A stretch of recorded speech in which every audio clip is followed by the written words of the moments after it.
trailblazer, the story of Mr. Peter Obi, Joseph Enemona Ame, Esquire, somebody that I'm very close to, somebody who is a man of wit and grit.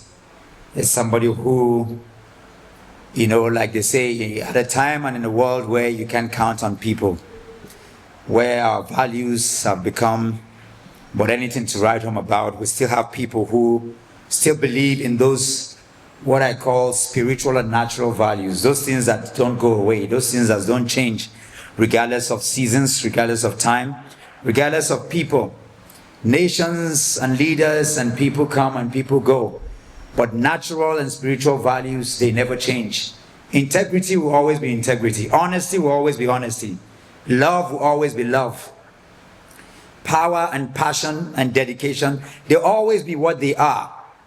In terms of its implementation, they can change depending on the era that you are giving birth to. If you are born in the time of Adam and Eve, the way you would implement these values will be different as to if you're born in our generation. But the essence of what they are, they never change.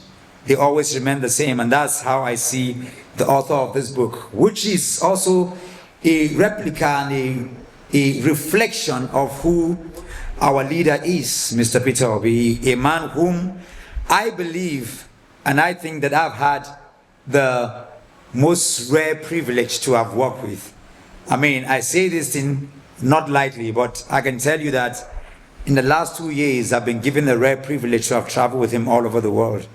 And it's something that will always remain with me for the rest of my life. Of course, you know that my book will have to come too, because there are areas, when I think about flying from Abuja to London, from London to Houston, from Houston to Phoenix, from Phoenix to California, and back to Texas, and back to London, and back to Abuja, all within just 5 days. That's how strong mentally and physically Mr. Peter Obi is. I never thought I was strong until I was given this rare privilege to work with him very closely. He's not a man that, I never had his number even through the elections in 2022, 2023. It was after the protest that I led for over 23 days, being in DSS, going through all kinds of things, my properties being seized.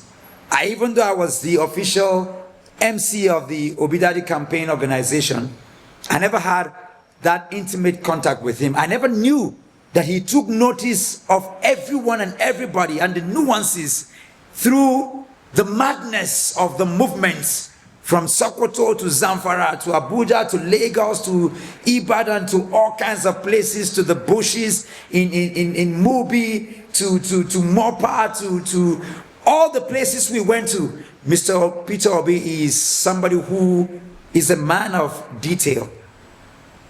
The day he was talking to me about myself, and incidentally, Aisha Yusufu was there in Lagos, I started crying because, number one, I didn't do any of the things I was doing because I wasn't doing it to Mr. Peter Obi or for Mr. Do you understand what I mean? I was doing it for the nation called Nigeria. Yes, he was a presidential candidate. Yes, he's a mentor, a father, and a leader. But I wasn't doing it. He could be the beneficiary of it, but I was doing whatever I was doing for the nation. So unlike many people, I was never entitled. I've met thousands of people across the world and nation who felt that, oh, Mr. Peter Obi hasn't gotten the attention. The day he called me on the phone, I chuckled because he said, Ogamo, I still remember, like yesterday, 2 years ago exactly, told me how he watched through the proceedings of the campaigns and said every time I lifted the microphone that there was an ambience and the atmosphere changed. He recounted how he knew that I wasn't like in the inner caucus of the campaign, but I spent my money going from state to state. When he started talking about those details, it got me in tears. That's Mr. Peter Obi, a man who understands global finance. Of course, a wealthy man, but one who understands, who has respect for money. A concrete trader. I haven't met anybody who understands money and finance and the economy like Mr. Peter Obi. A trader to the core. one whom you will mistake him because of his humility.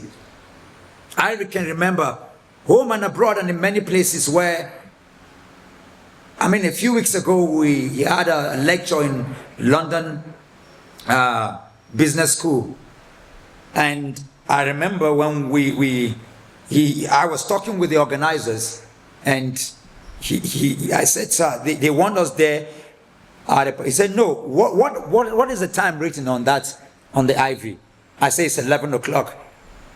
But the organizers are telling me we need to be here. No, at this particular time. He said, no, we're going to be there at the stipulated time that is written on the ivy. And of course, he was there, sitting there. He comes to a meeting late, whether by flight or by anything, he sits right behind. And he insists to sit right behind.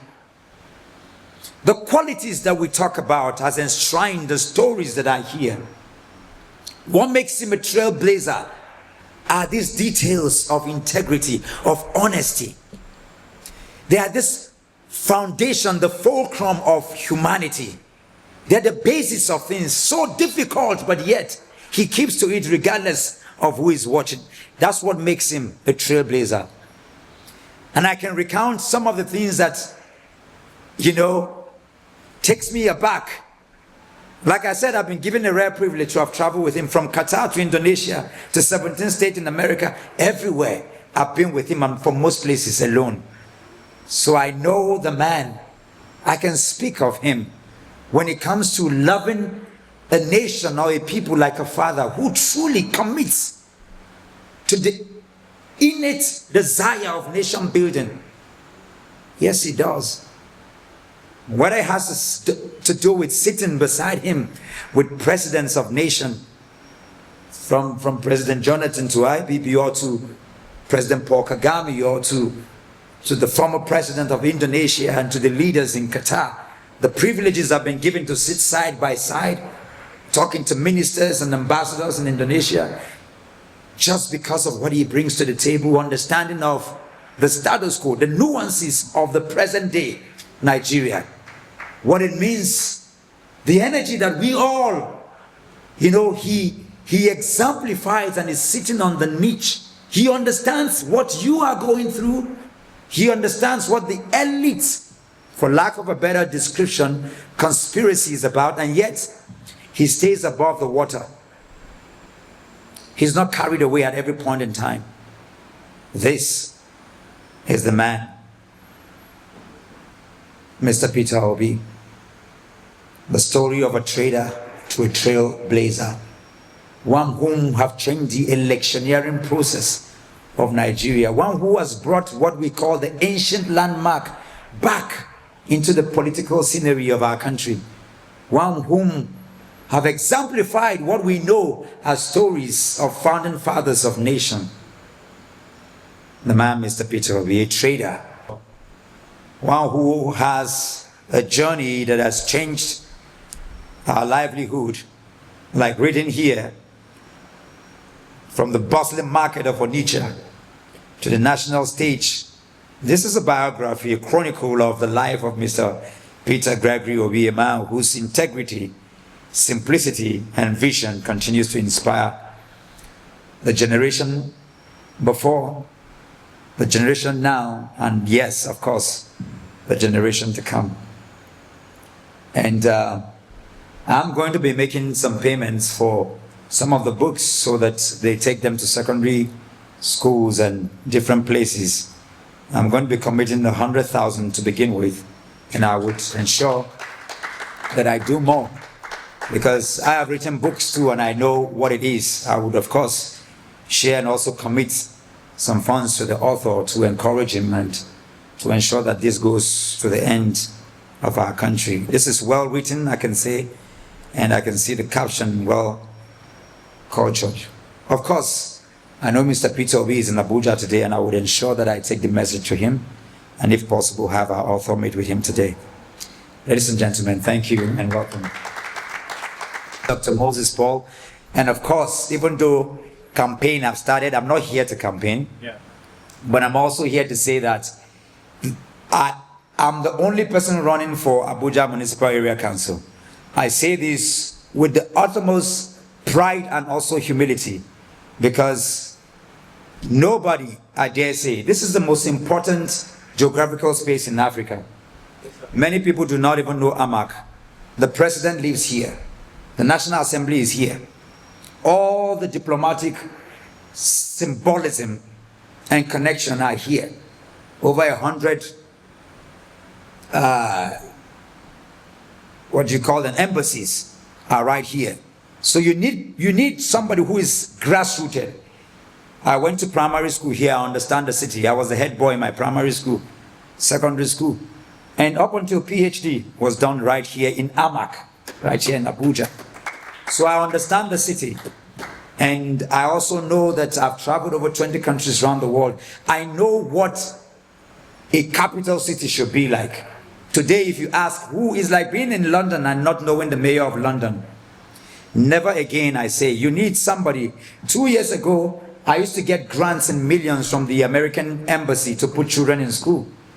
And the American ambassador confided in me. He said, Dr. Mo, what you're doing, the people who are supposed to be doing this do not even understand that we return money back every year to our home country. Nigeria is signatory to what you call the Universal Basic Education, which means that you can get money from these embassies to put children in school. From age 1 to 9 are supposed to go to school for free. But here in Amak, our children were out of school for months without the urgency of attention. Amak does not exist. People don't know the difference. No, what the president and the ministers are doing has nothing to do with the local governance. Amak is in darkness, without light, without water. Amak is dirty. I have a PhD in environmental resource planning. I set the policies of environment in Kogi State 4 or 5 years ago. I understand what it means. Waste management is a multi-billion-dollar industry. Go to Amak, what I'm talking about, city center. City center, let your car break down in city center and see what will happen. Insecurity everywhere. And on this note, it is very sad. One of the most brilliant minds in journalism has just been brutally murdered right here in Amak without consequences. We have no local governance in Amak. This is what I'm coming to do, and there's no rhetorics.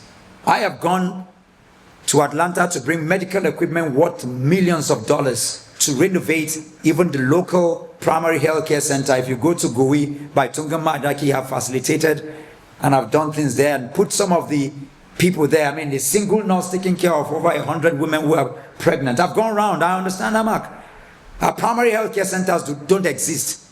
Children are out of school. Our young people have become touts and vagabonds and become migrants. Amak is not even safe. The FCT is not safe.